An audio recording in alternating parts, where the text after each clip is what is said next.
Halo sahabatku, cerita Momo. Apa kabar kalian hari ini? Momo harap kalian selalu dalam keadaan baik dan sehat walafiat. Ya, siap-siap, karena malam ini, Momo akan mengajak kalian menyelami sebuah kisah yang benar-benar menguji batas kesabaran dan harga diri. Ini adalah kisah tentang seorang istri yang dianggap sampah oleh keluarga suaminya, sampai-sampai ia tak diundang ke pernikahan mewah iparnya sendiri. Bayangkan, sahabatku, semua orang diundang, kecuali dia. Ketika ia bertanya alasannya, ia malah ditertawakan dan dicaci maki dengan kata-kata pedas. Kamu adalah aib terbesar keluarga. Tak berguna. Sampah. Tapi, yang mereka tidak tahu, air mata yang mereka anggap lemah itu ternyata adalah air mata seorang ratu. Keesokan harinya, penyesalan besar menimpa mereka. Kenapa?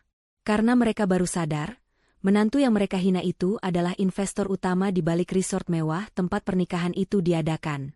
Sungguh memilukan, bukan? Sebelum kita masuk lebih dalam ke setiap detil yang akan membuat hati kalian ikut bergetar, jangan lupa ya, like video ini, subscribe ke channel Cerita Momo ini, dan nyalakan lonceng notifikasinya. Dan seperti biasa, komen di bawah dengan format, nama, asal kota, hadir. Siapkan hati dan emosi kalian. Kita mulai petualangan kisah Dina. Keheningan di rumah besar itu terasa lebih menusuk daripada biasanya. Bukan keheningan yang damai setelah badai, melainkan keheningan tegang yang mendahului guntur yang dahsyat. Di sudut ruang tamu, di balik tumpukan majalah yang tak pernah ia sentuh, duduklah Dina, seorang wanita yang, dilihat dari luar, memiliki segalanya, rumah megah, suami, dan kehidupan yang tampak mapan. Namun, dalam pandangan keluarga suaminya, ia hanyalah sebuah bayangan, sebuah kesalahan yang tak termaafkan, sebuah noda yang mereka harap bisa sirnakan. Selama 2 minggu terakhir, seluruh rumah, yang sebetulnya adalah hasil kerja keras Dina sendiri, telah disulap menjadi markas persiapan pernikahan mewah sang ipar, Risa. Risa, adik kandung suaminya, Aldo, akan menikah dengan putra seorang konglomerat ternama. Pernikahan ini bukan sekadar penyatuan dua insan, melainkan sebuah pertunjukan status sosial yang ingin dipamerkan oleh Bu Maya, sang ibu mertua. Bu Maya menganggap pernikahan Risa sebagai tiket emas bagi seluruh keluarganya untuk melompat ke kasta sosial yang jauh lebih tinggi. Ironisnya, di tengah hiruk-pikuk persiapan itu, tidak ada satupun undangan, satupun percakapan perencanaan, atau bahkan satu lirikan pun yang ditujukan kepada Dina. Ia diperlakukan seperti perabotan tak terlihat. Para vendor catering mondar-mandir, perancang busana membentangkan kain sutra termahal, dan Bu Maya terus sibuk mengarahkan dekorator dengan suara melengking penuh perintah. Semua mata, semua pikiran, semua energi terfokus pada Risa, sang calon pengantin yang dianggap sempurna, dan suaminya, Aldo, yang meski tampak pasif, setidaknya diakui sebagai putra Bu Maya. Dina? Ia hanyalah udara. Dina ingat betul bagaimana ia duduk di sofa yang sama, mencoba meraih perhatian suaminya, Aldo, yang sebetulnya seorang pria baik namun lemah dan selalu berada di bawah bayang-bayang ibunya. Setiap kali Dina mencoba bertanya, Aldo, apa yang harus aku bantu untuk pernikahan Risa? Aldo akan membalas dengan tatapan kosong, mencuri pandang ke arah ibunya yang selalu memasang ekspresi menghakimi. Sudahlah, Din, tidak usah repot-repot. Biar ibu dan Risa saja yang urus. Kamu istirahat saja, jawab Aldo selalu, dengan nada yang bukan melindungi, melainkan memohon agar Dina tidak menciptakan keributan. Kata-kata itu, tidak usah repot-repot, adalah kode rahasia dalam keluarga ini yang berarti, tetaplah diam di tempatmu, jangan kotori acara penting ini dengan kehadiranmu yang tidak diinginkan. Perlakuan dingin ini bukanlah hal baru. Sejak hari pertama Dina menikah dengan Aldo, ia sudah dicap sebagai menantu yang tidak setara.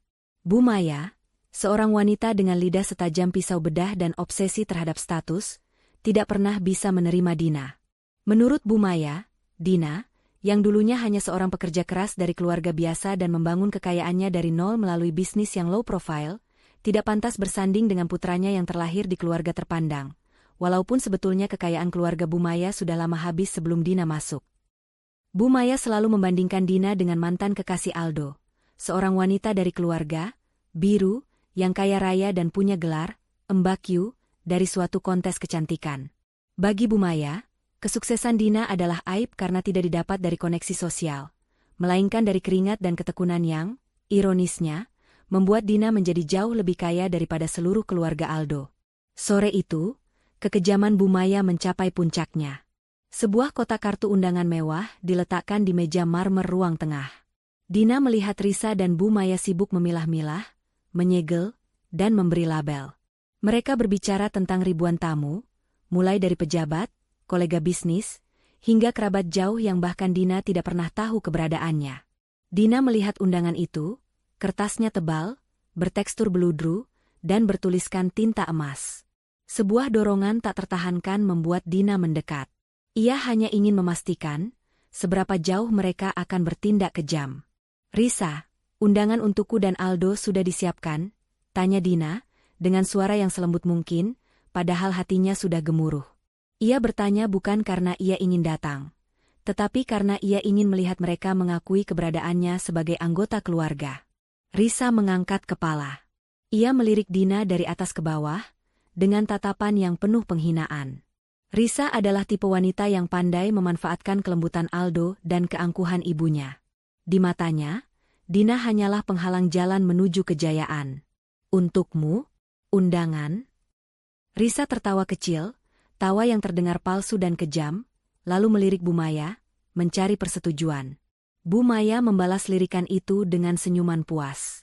"Dina, nak, Aldo itu suamimu. Tentu saja dia akan datang. Dia putraku. Tapi, untuk kamu." Bu Maya sengaja menggantung kalimatnya, menikmati setiap detik penderitaan yang ia ciptakan. "Kamu tidak perlu undangan. Kamu kan, sudah di rumah ini. Lagi pula, undangan itu hanya untuk tamu penting yang punya status sosial setara dengan besan kita. Kehadiranmu bisa merusak citra."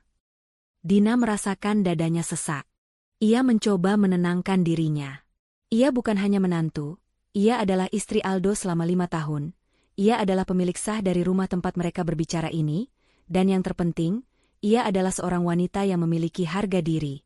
"Bu, Risa, aku tidak mengerti. Aku anggota keluarga. Mengapa kehadiranku merusak citra? Aku tidak pernah melakukan hal yang memalukan," ujar Dina, berusaha mempertahankan nada bicaranya agar tetap tenang. Bu Maya mendengus. "Kamu tidak pernah memalukan, katamu? Dina, lihatlah dirimu. Saat kami berbicara tentang investasi ratusan miliar, kamu hanya bisa bicara tentang proyek kecilmu di luar kota. Saat kami bertemu kolega-kolega penting, kamu memilih bersembunyi. Kekayaanmu didapat dari hal-hal yang tidak punya value di mata sosialita. Kamu itu tidak punya kelas." Risa menambahkan dengan nada mengejek. "Iya, Mbak Dina. Kenapa Mbak tidak sadar-sadar? Keluarga kami ini butuh citra sempurna. Pernikahan ini akan jadi berita utama. Kami tidak butuh kamu berdiri di sudut, dikira asisten rumah tangga atau tamu salah alamat. Kamu hanya akan jadi aib. Aldo itu kasihan harus punya istri sepertimu." Pernyataan Risa membuat hati Dina terasa seperti dihantam palu godam. Ia menoleh mencari Aldo, yang baru saja masuk dari dapur membawa minum. Aldo melihat interaksi itu. Matanya menyiratkan rasa bersalah, tetapi kakinya terpaku di tempat. Ia hanya diam, membiarkan ibu dan adiknya memenggal harga diri istrinya hidup-hidup. Kelemahan Aldo adalah pukulan terakhir bagi Dina. Malam itu, Dina tidak bisa tidur. Ia bangkit dari kasur, meninggalkan Aldo yang tidur dengan gelisah, dan menuju ruang kerjanya yang tersembunyi di loteng. Ruang kerja itu adalah benteng Dina. Di sanalah ia mengelola bisnis rahasia besarnya yang membuat kekayaan pribadinya melambung jauh, melebihi perkiraan siapapun. Bu Maya dan Risa hanya tahu bahwa Dina punya proyek kecil. Mereka tak pernah tahu bahwa proyek kecil itu adalah kerajaan bisnis hospitality dan properti mewah, dengan aset berupa puluhan resort dan hotel di seluruh Indonesia, dan beberapa di luar negeri. Di mejanya, Dina mengambil selembar dokumen penting. Itu adalah surat kontrak dan diagram kepemilikan terbaru. Pandangannya terpaku pada nama salah satu brand resort di sana, sebuah brand yang baru saja mengakuisisi beberapa aset properti strategis. Ia mengingat-ingat detail yang baru saja disampaikan oleh salah satu manajernya beberapa hari yang lalu. Resort tempat pernikahan Risa akan diadakan, The Imperial Vista, adalah aset terbaru yang baru 2 bulan lalu diakuisisi secara diam-diam oleh perusahaannya. Selama ini, Risa dan Bu Maya mengira venue itu didapat karena mereka beruntung mendapatkan harga khusus dari kenalan calon besan. Mereka tidak akan pernah menyangka bahwa mereka, secara harfiah, akan mengadakan pernikahan di properti milik orang yang paling mereka hina. Dina adalah major investor di balik resort megah itu. Dina membiarkan air mata yang tadinya ia tahan tumpah. Bukan karena ia sedih, tetapi karena ia marah. Kemarahannya kali ini bukan lagi tentang kata-kata kasar, tetapi tentang pengkhianatan dan pengabaian. Harga dirinya, yang selama ini ia korbankan demi menjaga keharmonisan, dan demi cintanya yang tulus pada Aldo, telah diinjak-injak sampai hancur. Mereka menyebutnya aib, sampah, tak berguna. Mereka menganggap kehadirannya akan merusak pernikahan, bergengsi, itu. Seketika, tatapan mata Dina yang berlinang berubah menjadi dingin dan bertekad. Senyap dan diamnya ia selama ini adalah pertanda kesabaran yang telah habis, bukan kelemahan. Sudah cukup. Ia harus memberikan pelajaran. Pelajaran yang akan menunjukkan kepada Bu Maya dan Risa bahwa aib yang mereka hina adalah mahkota yang sebenarnya, sementara mereka hanyalah pengemis status di atas panggung palsu. Dina meraih ponselnya. Jari-jarinya menekan nomor yang hanya diketahui oleh orang-orang terdekat dan terpercaya di lingkaran bisnisnya. Di ujung telepon, suara Mona, sahabat terbaiknya dan satu-satunya orang yang tahu skala kekayaan dan rencananya, terdengar khawatir. Mon, aku butuh bantuanmu. Dan aku butuh Pak Rashid segera. Suara Dina terdengar mantap, tanpa getaran. Ada apa, Din? Risa berulah lagi, tanya Mona. Lebih dari itu, Mon. Mereka baru saja membatalkan kehadiranku di pernikahan mereka. Mereka menyebutku aib. Sekarang, saatnya mereka tahu siapa aib yang sebenarnya. Jawab Dina, sambil memegang dokumen kontrak The Imperial Vista di tangannya. Dina menghabiskan sisa malam itu dengan menyusun strategi. Ini bukan tentang balas dendam kecil. Ini adalah tentang penegakan harga diri, tentang mengambil kembali kendali atas kehidupannya yang telah terlalu lama didikte oleh ego Bu Maya. Pesta yang sedang dipersiapkan Risa memang mengundang kecurigaan dan senyap bagi Dina. Tetapi senyap itu sebentar lagi akan berubah menjadi raungan. Pagi setelah malam yang dihabiskan Dina dengan menyusun rencana, suasana di rumah terasa seperti medan pertempuran yang diselimuti kabut tebal. Risa dan Bu Maya telah kembali dari sesi fitting gaun pengantin terakhir, membawa serta aura keangkuhan dan kegembiraan yang berlebihan. Mereka memegang tas-tas belanja mewah dan terus membicarakan daftar tamu VIP dan detail teknis pernikahan yang akan digelar lusa di The Imperial Vista. Suara tawa Bu Maya terdengar nyaring, seolah sengaja dibuat-buat untuk memastikan Dina yang berada di dapur mendengarnya. Dina, yang kini telah berganti strategi dari mode bertahan menjadi mode serangan, tahu bahwa ia harus melewati fase konfrontasi yang menyakitkan ini.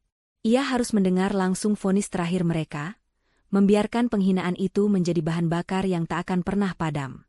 Ia sengaja berjalan keluar dari dapur sambil membawa cangkir teh, mendekati Bu Maya dan Risa yang sedang duduk santai di ruang keluarga, dikelilingi tumpukan souvenir mewah.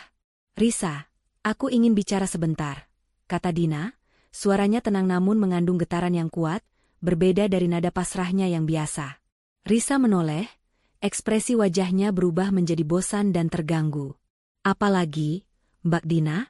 Aku sibuk sekali. Kamu tidak lihat?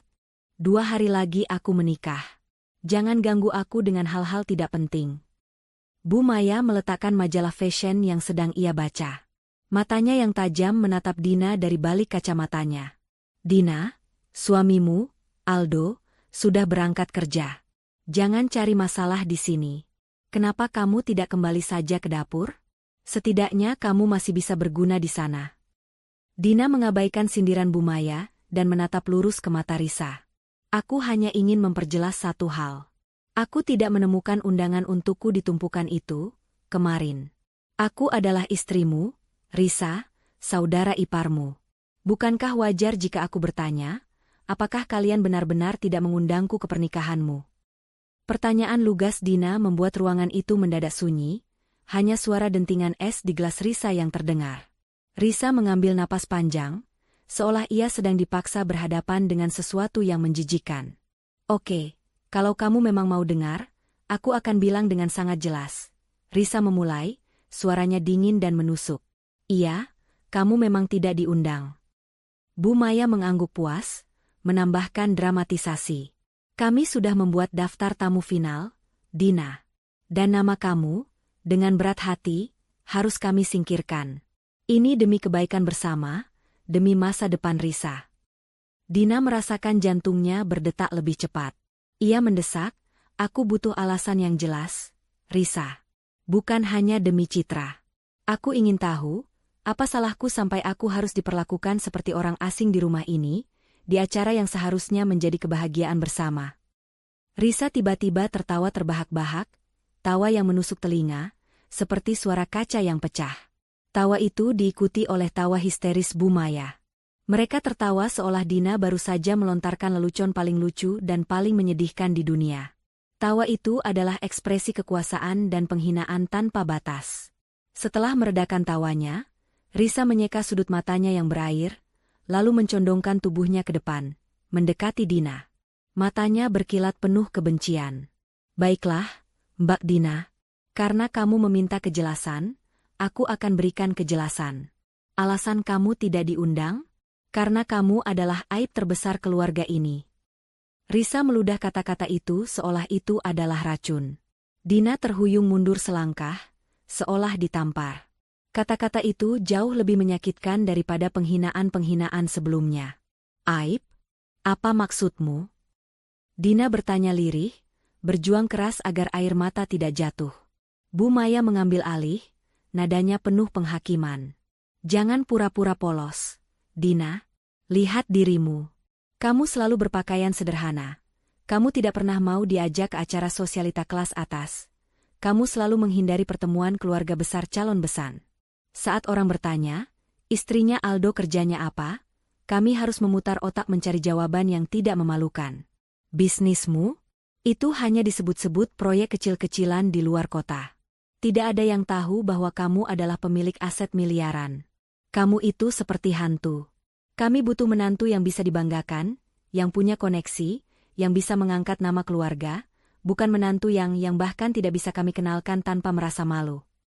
Risa menambahkan, suaranya meninggi. Pernikahan ini adalah gerbang kami menuju kehidupan yang lebih baik. Mbak, keluarga besan itu punya nama besar. Mereka melihat siapa yang datang. Mereka melihat siapa keluarga kami. Dan jika kamu muncul di sana dengan style MU yang low profile itu, dengan pembawaanmu yang polos dan tidak berkelas, itu akan merusak segalanya. Mereka akan berpikir kami miskin. Mereka akan berpikir kami punya aib keluarga yang harus disembunyikan. Risa bangkit dari sofa, berjalan mengelilingi Dina seolah menilai seekor ternak. Ia menyentuh bahu Dina dengan ujung jarinya, lalu menariknya kembali seolah Dina itu kotor. Kamu itu tak berguna. Kamu tidak bisa memberikan status yang kami butuhkan. Kekayaanmu itu tidak bisa membeli kelas sosial kami. Kamu hanya membebani. Kamu hanya sampah. Kata, sampah, itu adalah paku terakhir yang menancap di hati Dina. Penghinaan itu terasa sangat brutal, sangat tidak manusiawi. Dia, yang selama ini bekerja keras, menopang finansial suaminya, menjaga rumah tangga ini agar tetap utuh, kini disebut sampah. Suara Bu Maya terdengar kembali, menguatkan Risa. Risa benar, Dina, kamu tidak berguna. Setelah kamu menjadi istri Aldo, hidup kami tidak berubah. Seharusnya kamu malu. Lebih baik kamu tinggalkan saja rumah ini lusa, saat pernikahan berlangsung.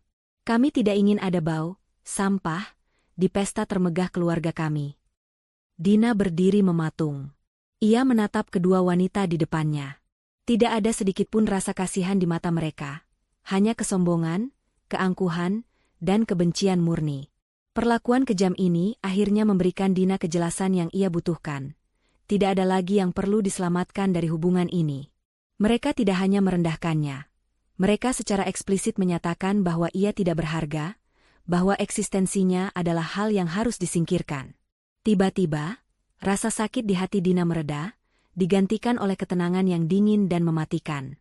Ia menarik napas, menegakkan punggungnya, dan membalas tatapan Risa dan Bu Maya. Kali ini, Tidak ada lagi air mata, tidak ada lagi permohonan. Yang ada hanya ketegasan seorang pebisnis ulung yang baru saja mengambil keputusan besar. Terima kasih atas kejelasannya, Risa, Bu Maya, ujar Dina, suaranya datar dan sangat tenang. Sebuah ketenangan yang justru membuat Risa dan Bu Maya terkejut. Aku mengerti sekarang. Jadi, aku adalah aib, tak berguna, dan sampah. Aku tidak akan pernah melupakan kata-kata itu. Jangan khawatir, aku tidak akan pernah mengganggu acara pernikahanmu. Aku tidak akan datang. Aku akan pergi jauh, agar bau sampah ini tidak mencemari kesempurnaan palsu kalian. Bu Maya dan Risa saling pandang, sedikit bingung dengan reaksi Dina yang tidak histeris seperti yang mereka harapkan. Mereka berharap Dina menangis dan memohon, bukan bereaksi dengan ketenangan yang mengancam. Bagus kalau kamu tahu diri, ujar Bu Maya, mencoba menutupi rasa terkejutnya dengan nada meremehkan. Lebih cepat kamu pergi, lebih baik. Dina tersenyum tipis, senyum yang sama sekali tidak mencapai matanya, senyum yang menyimpan ribuan rencana balas dendam. Tentu, Bu, aku akan pergi. Tapi sebelum aku pergi, ada satu hal lagi yang harus kukatakan. Kalian benar-benar tidak tahu siapa aku, bukan? Kalian hanya melihat apa yang kalian ingin lihat. Dina berbalik dan berjalan perlahan menuju pintu depan.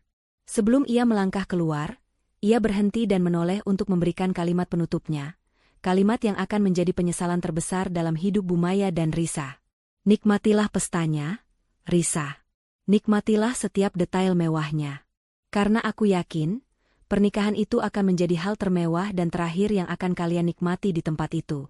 Sampai jumpa di hari yang sangat istimewa, hari ketika, sampah, ini membuktikan dirinya sebagai sang pemilik mahkota. Dina melangkah keluar, menutup pintu di belakangnya dengan suara lembut namun tegas, meninggalkan Bu Maya dan Risa yang terdiam, bingung, dan mulai merasakan sedikit getaran ketakutan yang tak beralasan. Mereka cepat-cepat mengenyahkan perasaan itu, menganggap ancaman Dina hanyalah gertakan dari seorang wanita yang patah hati. Mereka sama sekali tidak menyadari bahwa aib yang mereka usir barusan adalah pemilik sesungguhnya dari resort super mewah yang mereka jadikan panggung kehormatan. Dina masuk ke dalam mobilnya dan langsung menghubungi Pak Rashid. Rencana A telah selesai, Pak. Mereka sudah mengatakan semua yang harus mereka katakan. Sekarang, saatnya masuk rencana B. Pastikan besok semua dokumen dan tim eksekusi sudah siap di The Imperial Vista. Siap, Nyonya Dina. Kami menunggu aba-aba dari Anda, jawab Pak Rashid di seberang telepon. Dina mengemudikan mobilnya menjauh dari rumah yang terasa asing itu, menuju ke kantor pusatnya yang tersembunyi. Di kaca spion, ia melihat rumah megah yang ia beli dengan uangnya sendiri itu semakin mengecil. Ia tersenyum getir. Besok, semua akan berubah. Penghinaan hari ini akan dibayar lunas dengan harga yang jauh lebih mahal daripada nilai seluruh aset yang dimiliki Bu Maya dan Risa. Dina tidak pergi kemana-mana yang biasa. Setelah meninggalkan rumah yang kini terasa seperti penjara mental itu, ia mengemudi langsung menuju sebuah bangunan modern dan elegan di pusat kota, yang bagi dunia luar hanyalah kantor konsultan investasi kelas atas. Namun, bagi segelintir orang terpilih, termasuk dirinya, itu adalah markas besar dari konglomerasi properti dan hospitality yang ia bangun dari nol, Dharma Property Resort Group. Saat memasuki ruang kerjanya yang minimalis namun berteknologi tinggi, ketenangan yang dingin menyelimutinya. Ini adalah tempat di mana emosi tidak diizinkan, hanya logika dan strategi yang berkuasa. Begitu pintu tertutup, Dina melepas topeng, istri penurut, dan mengenakan jubah, CEO yang tak terkalahkan. Tak lama kemudian, Pak Rashid, penasihat hukum utama dan tangan kanan kepercayaannya, tiba. Pak Rashid adalah seorang pria parubaya yang tenang, dengan rekam jejak litigasi yang nyaris sempurna, dan ia adalah satu-satunya orang di luar lingkaran bisnis inti yang mengetahui skala penuh kepemilikan Dina. Bersamanya, hadir pula Mona, sahabat terbaik Dina, yang menjabat sebagai kepala komunikasi dan kepatuhan Dharma Group. Mona adalah sosok yang cerdas, gesit, dan penuh empati, namun sekeras baja dalam menghadapi ketidakadilan. Selamat malam, Nyonya Dina. Sapa Pak Rashid, meletakkan dua berkas tebal di meja. Saya sudah membaca laporan dari tim. Penghinaan tadi pagi, saya turut prihatin. Dina melambaikan tangan, menolak simpati. Simpati tidak diperlukan, Pak Rashid. Hanya eksekusi yang sempurna. Mereka sudah memberikan saya alasan yang mereka inginkan. Sekarang, saatnya memberikan mereka kenyataan yang tidak mereka inginkan. Mona menarik kursi, tatapannya penuh tekad. Aku sudah menyiapkan tim media cadangan dan tim keamanan, Din. Mereka akan bergerak sesuai aba-aba. Aku hanya perlu tahu, seberapa keras kita akan menekan mereka? Apakah kita hanya mengusir mereka, atau kita akan memanfaatkan momen ini untuk menghancurkan citra Bumaya di depan kolega-kolega VIP mereka? Dina mengambil salah satu berkas dan membolak-baliknya. Berkas itu berisi kontrak akuisisi The Imperial Vista Resort. Di halaman depan, nama Bumaya dan Risa tidak ada, hanya tanda tangan Dharma Group yang tertera jelas. Kita akan menekan mereka sampai mereka hancur. Mon. Mereka tidak hanya menghina aku. Mereka menghina kerja kerasku. Mereka menghina nilai-nilai yang kupakai untuk membangun semua ini. Mereka menyebutku sampah di rumahku sendiri. Itu adalah garis yang tidak bisa ditarik kembali. Jelas Dina, nadanya rendah dan mantap. Pak Rashid membuka berkas pertama. Kita perlu membahas detail hukum terkait The Imperial Vista. Kontrak sewa yang ditandatangani oleh keluarga calon besan Risa adalah kontrak sewa venue jangka pendek, 48 jam. Kontrak itu ditandatangani sebelum akuisisi penuh oleh perusahaan Anda, Nyonya. Dalam klausul 12.4, ada hak pembatalan sepihak yang dapat digunakan oleh pemilik baru dengan alasan adanya pelanggaran etika dan penyalahgunaan properti, atau jika acara tersebut terbukti merugikan reputasi brand resort. Ini adalah celah hukum kita. Pelanggaran etika dan penyalahgunaan properti? Tanya Mona. Ya. Kita akan menggunakan dasar bahwa pernikahan itu akan diadakan oleh keluarga yang terbukti melakukan diskriminasi dan penghinaan verbal terhadap major investor resort. Secara etika, ini adalah konflik kepentingan dan potensi damage reputasi yang besar bagi Dharma Group jika diketahui publik bahwa kami menoleransi perilaku seperti itu. Kami akan mengeluarkan surat pembatalan hak sewa, yang secara hukum sah dan mengikat, terang Pak Rashid. Ini berarti, saat surat itu diserahkan, mereka hanya punya waktu 2 jam untuk mengosongkan area. Dina mengangguk. Tepat sekali. Aku ingin surat pembatalan itu diserahkan saat mereka berada di puncak keangkuhan mereka. Pada saat resepsi, ketika semua tamu VIP sudah hadir. Tidak ada negosiasi, tidak ada kompromi. Hanya pengusiran yang elegan namun mematikan. Mereka kemudian membahas timeline eksekusi. Pak Rashid menyarankan agar intervensi dilakukan tepat saat pidato utama, momen di mana perhatian semua orang tertuju pada keluarga pengantin. Saya dan tim keamanan akan masuk secara terstruktur, bukan secara paksa. Kami akan mendatangi manajer resort terlebih dahulu. Manajer resort baru, Tuan Handoko, sudah berada di bawah kendali kita dan sangat terkejut saat mengetahui siapa pemilik sebenarnya. Dia akan panik dan meminta Bumaya dan Risa datang ke kantor administrasi, seolah ada masalah teknis kecil terkait pembayaran, jelas Pak Rashid. Saat mereka di kantor administrasi, kami akan menyajikan surat pembatalan itu. Kita akan memaksa pengakuan. Mona menambahkan, aku akan berada di area publik, dekat pintu masuk, berpura-pura menjadi tamu undangan yang terlambat. Begitu chaos dimulai di kantor administrasi, aku akan menyebarkan informasi itu ke beberapa tamu, yang sebenarnya adalah jurnalis dan key opinion leader yang kita percayai. Kita tidak akan langsung mengungkap Dina sebagai pemilik. Kita akan membiarkan informasi itu menyebar melalui bisik-bisik yang membuat mereka terlihat sangat memalukan. Dina tersenyum tipis, puas dengan detail rencana Mona. Kalian benar-benar tahu cara kerja sosialita. Mereka paling takut pada opini publik dan gosip. Mona, pastikan bahwa bisik-bisik itu menekankan bahwa venue itu dibatalkan karena adanya konflik of interest yang sangat memalukan dari pihak keluarga pengantin wanita. Biarkan mereka menebak-nebak siapa pemiliknya, dan biarkan kepanikan itu menjadi hukuman pertama mereka. Mereka juga menyusun strategi untuk mengendalikan situasi di tengah tamu-tamu yang terkejut.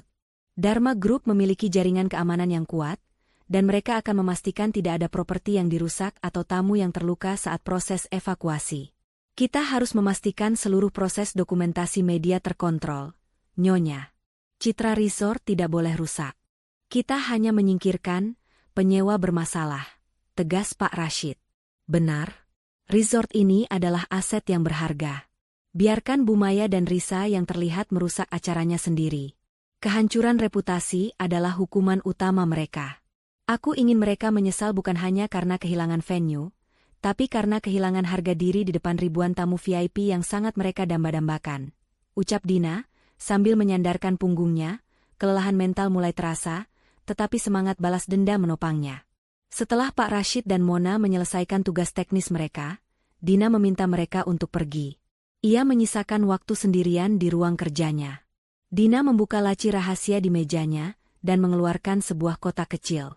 Di dalamnya, tersimpan perhiasan berlian yang jarang sekali ia pakai, sebuah set kalung dan anting yang luar biasa mewah, yang merupakan hadiah dari dirinya sendiri atas keberhasilan salah satu akuisisi terbesarnya. Bu Maya dan Risa selalu menuduh Dina tidak punya kelas, karena penampilannya yang low profile dan sederhana di rumah. Mereka tidak tahu bahwa Dina hanya tidak tertarik pada pamer kekayaan.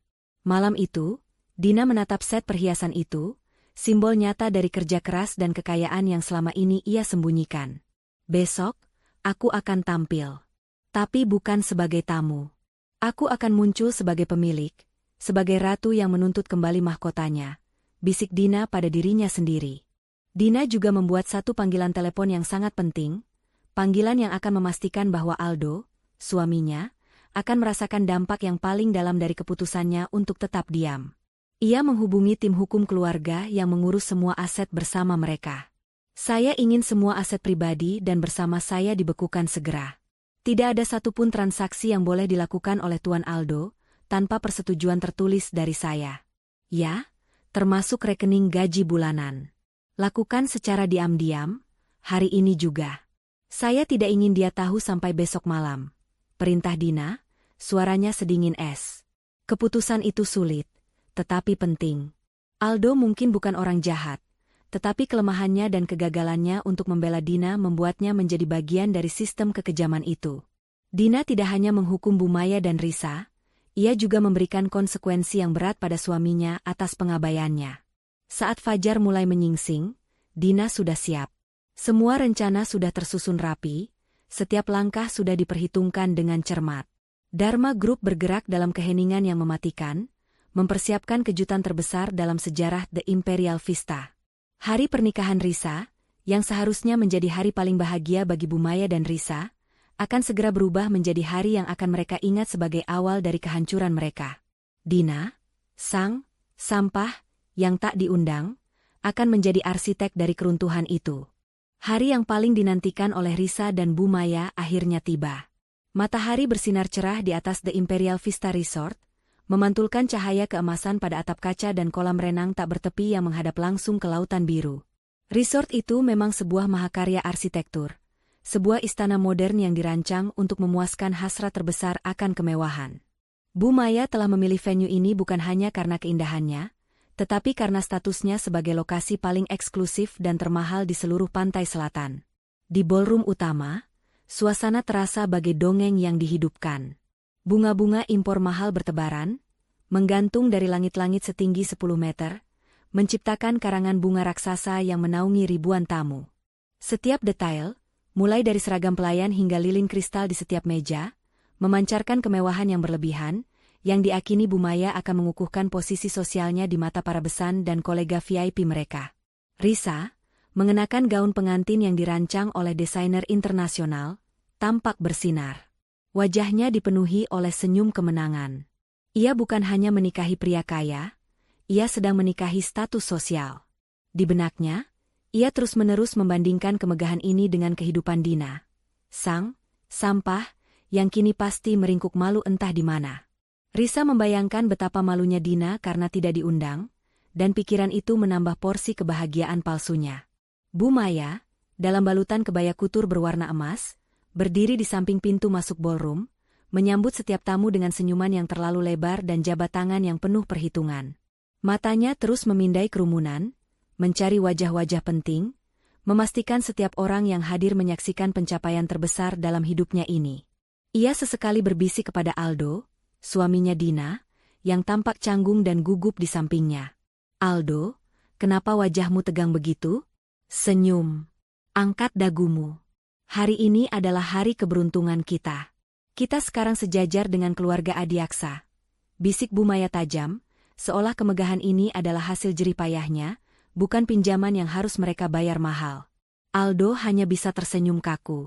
Sejak kemarin, perasaannya diliputi rasa bersalah yang menusuk.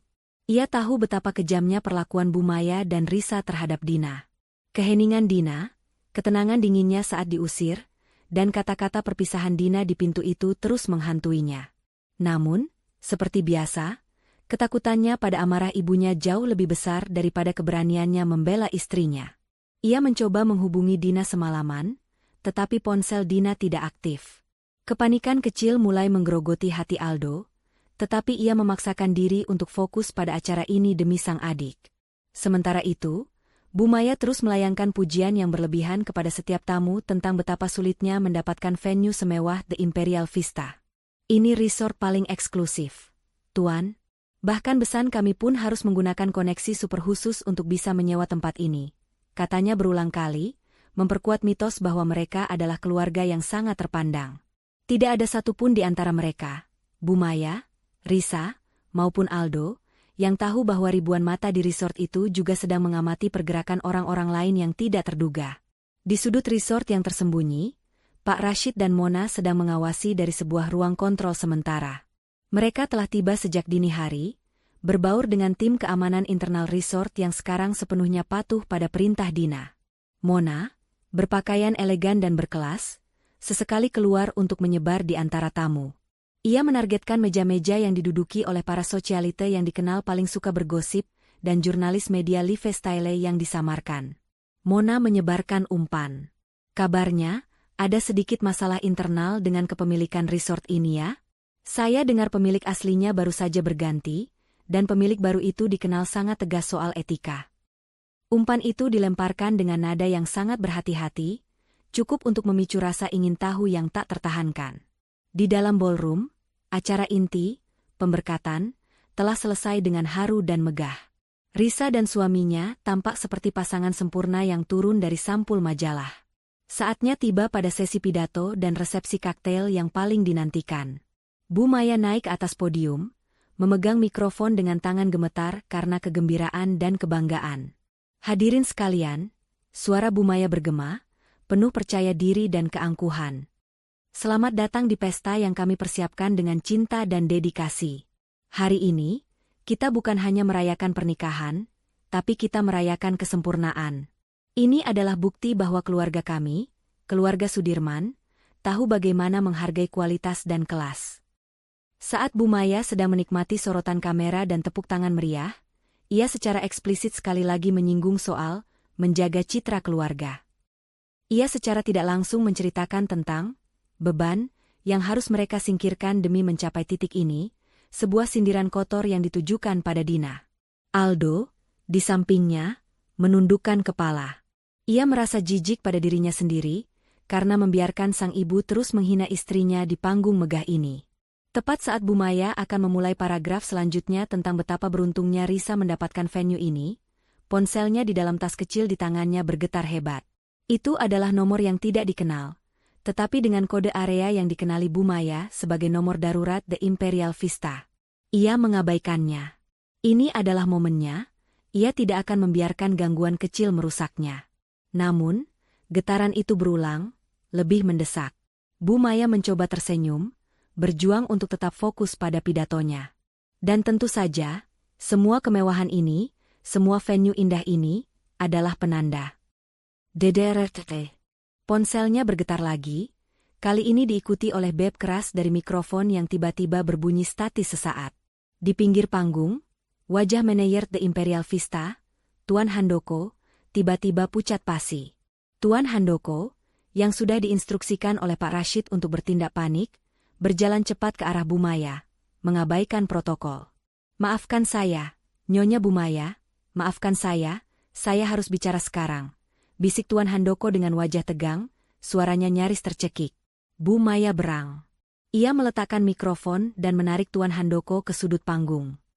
Apa-apaan ini? Kamu merusak pidato pentingku. Jangan ganggu aku. Tuan Handoko tidak peduli dengan amarah Bu Maya. Ia berbisik dengan nada yang benar-benar panik. Ini sangat penting, Nyonya. Ini soal kontrak sewa venue. Ada masalah besar di kantor administrasi. Ada pihak yang mengaku sebagai pemilik mayoritas baru dan mereka sedang meninjau ulang semua kontrak acara yang ditandatangani di bawah kepemilikan lama. Mereka menuntut review sekarang juga. Jika tidak, mereka mengancam akan membekukan seluruh sistem operasional resort. Risa, yang berdiri di samping suaminya, menyergah. Apa maksudmu? Pembekuan? Siapa pemilik mayoritas baru? Tidak mungkin. Kami sudah membayar lunas. Saya tidak tahu, Nyonya Risa. Pihak ini mengirim pengacara dan tim audit. Mereka sangat tegas dan menuntut Ibu dan Nyonya Risa segera datang ke kantor administrasi sekarang juga. Kalau tidak, saya yang akan kehilangan pekerjaan. Tuan Handoko memohon. Nadanya tulus karena ia memang ketakutan pada Dina dan Pak Rashid yang kini benar-benar mengendalikan aset ini. Bu Maya melihat ke sekeliling. Ratusan pasang mata VIP sedang menatap ke arahnya. Ia merasakan pandangan menghakimi mulai mengincarnya. Ia harus menyelesaikan masalah ini secepat mungkin tanpa diketahui oleh tamu. Kehilangan muka adalah hal yang paling ia takuti di dunia. Sialan, desis Bu Maya, mencengkeram tangan Risa. Ayo ikut denganku. Kita akan selesaikan ini dalam 5 menit. Pasti ini hanya masalah birokrasi konyol. Dengan tergesa-gesa dan penuh amarah, Bu Maya dan Risa meninggalkan panggung, berjalan cepat menuju kantor administrasi di lantai bawah. Mereka yakin bahwa status dan koneksi yang mereka miliki bisa menyelesaikan masalah kecil ini dengan mudah. Mereka pergi, meninggalkan Aldo yang semakin diliputi kegelisahan dan ratusan tamu VIP yang kini mulai berbisik-bisik. Tepat saat Bu Maya dan Risa memasuki lift, Mona yang sedang berdiri di dekat meja prasmanan, mengirim sinyal tak terlihat kepada Pak Rashid. The Imperial Vista, sang tempat impian mereka, kini telah menjadi jebakan yang sempurna. Panggung kehancuran sudah disiapkan, dan aktor utama, Dina, sebentar lagi akan muncul untuk membalas setiap kata hinaan yang pernah ia dengar. Kantor administrasi The Imperial Vista adalah ruangan yang jauh dari kemegahan ballroom di lantai atas. Ruangan itu bernuansa modern, dingin, dan kaku, sebuah latar yang ironis untuk drama yang akan terjadi. Bu Maya dan Risa masuk dengan langkah tergesa-gesa, wajah mereka masih diwarnai oleh sisa-sisa amarah, karena pidato Bu Maya yang terpotong dan ketakutan akan gosip yang mungkin beredar di antara tamu VIP. Mereka disambut oleh Tuan Handoko, manajer resort yang tampak benar-benar ketakutan, dan 2 pria berpakaian jas mahal yang duduk dengan tenang di sofa kulit.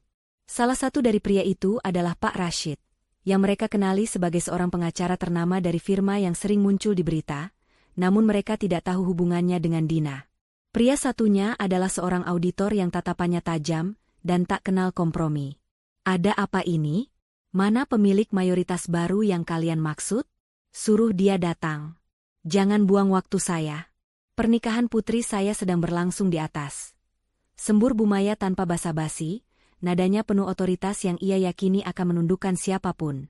Pak Rashid berdiri dengan sangat tenang.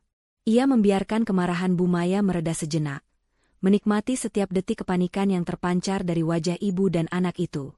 Risa berdiri di samping ibunya, mencoba tanpa percaya diri, tetapi tangannya mencengkeram erat tas tangannya. Selamat sore, Nyonya Bu Maya, Nyonya Risa, sapa Pak Rashid dengan suara yang sangat profesional, nyaris tanpa emosi. Saya Pak Rashid. Saya mewakili kepentingan dari Dharma Property Resort Group, major shareholder dan pemilik resmi dari aset ini sejak 2 bulan lalu. Bu Maya dan Risa saling pandang, sedikit terkejut, tetapi mereka cepat-cepat mengendalikan diri. Oh, jadi Anda pengacaranya? Dharma Group? Saya tidak peduli siapa pemiliknya sekarang. Kami punya kontrak sewa yang sah, yang ditandatangani dengan manajemen lama. Kontrak tidak bisa dibatalkan sepihak, Tuan. Besan kami adalah keluarga Adiaksa. Anda tahu siapa mereka? Jangan coba-coba mencari masalah dengan kami. Ancam Bu Maya, mencoba menggunakan nama besar calon besan mereka sebagai perisai. Pak Rashid tersenyum tipis, senyum yang sama sekali tidak menenangkan. Ia membuka berkas tebal di hadapannya dan mendorongnya ke arah Bu Maya. Kami tahu siapa keluarga Adiaksa. Dan kami tidak mencari masalah. Kami hanya menegakkan hukum dan etika. Nyonya, kata Pak Rashid. Ini adalah surat pemberitahuan pembatalan kontrak sewa venue Anda, efektif mulai saat ini, pukul 17.30. Bu Maya dan Risa terperangah. Mata mereka membelalak melihat judul dokumen itu. Bu Maya buru-buru meraih kertas itu, membacanya dengan cepat, dan ia menjadi semakin panik. Pembatalan? Ini konyol. Dengan alasan apa? Kami sudah membayar lunas. Ini tidak mungkin, teriak Bu Maya, suaranya mulai meninggi, seolah tidak percaya bahwa drama ini benar-benar terjadi.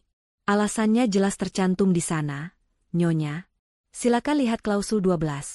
4 tentang hak pembatalan karena conflict of interest dan damage of brand reputation, jawab Pak Rashid, nadanya tetap tenang. Risa merebut dokumen itu dari tangan ibunya, matanya menyusuri setiap kata. Pelanggaran etika? Apa maksudnya? Kami tidak melanggar etika apapun. Kami adalah klien premium. Kami menyewa dengan harga tertinggi. Ini fitnah. Apakah ini fitnah, Nyonya Risa? Tanya Pak Rashid, mencondongkan tubuh sedikit ke depan. Ekspresinya berubah menjadi lebih serius, dan nada suaranya kini terdengar seperti seorang jaksa di pengadilan. Tim audit kami menerima laporan yang sangat serius pagi ini. Laporan yang menyatakan bahwa klien yang menyewa venue ini, yaitu keluarga Anda, terbukti melakukan penghinaan verbal dan diskriminasi brutal terhadap major investor dan pemilik sebenarnya dari Dharma Property Resort Group. Bu Maya dan Risa membeku. Jantung mereka berdebar kencang. Pikiran mereka langsung tertuju pada satu nama, satu orang yang mereka hina dan usir kemarin, Dina. Namun, mereka dengan cepat menepisnya. Tidak mungkin. Dina hanya seorang sampah yang mengurus proyek kecil-kecilan. Siapa investor yang Anda maksud? Desak Bu Maya, suaranya hampir histeris.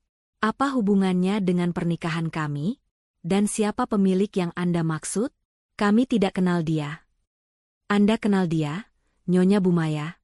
Sangat kenal. Anda baru saja memanggilnya, aib, dan sampah, di rumah Anda sendiri, balas Pak Rashid dengan tatapan menusuk. Risa mulai merasakan dingin menjalar di tulang punggungnya. Tunggu sebentar. Ini tidak masuk akal. Siapa? Sebutkan namanya. Pak Rashid membiarkan keheningan yang panjang menyelimuti ruangan itu. Ia menikmati setiap detik penderitaan yang ia ciptakan, sebagai balas dendam atas penderitaan Dina selama bertahun-tahun. Pemilik sah yang kami wakili, yang memiliki 80% saham kendali di Dharma Property Resort Group, yang secara langsung memiliki The Imperial Vista Resort ini, dan yang telah Anda hina serta Anda usir dari pernikahan putri Anda, adalah... Pak Rashid berhenti sejenak. Jeda dramatis yang membuat Bu Maya dan Risa menahan napas. Nyonya Dina, istri dari putra Anda, Aldo. Suara Pak Rashid yang tenang bagaikan petir di siang bolong. Bu Maya dan Risa terhuyung mundur. Risa menjatuhkan tas tangannya, isinya berhamburan.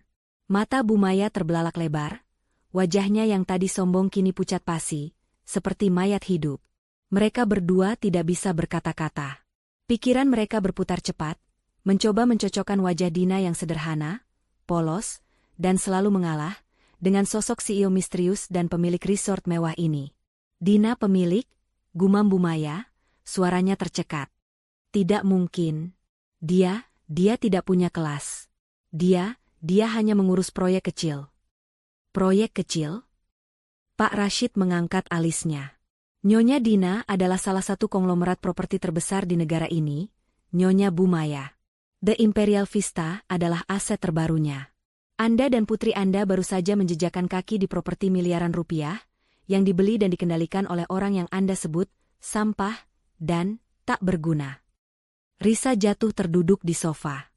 Kenyataan itu menghantamnya dengan keras.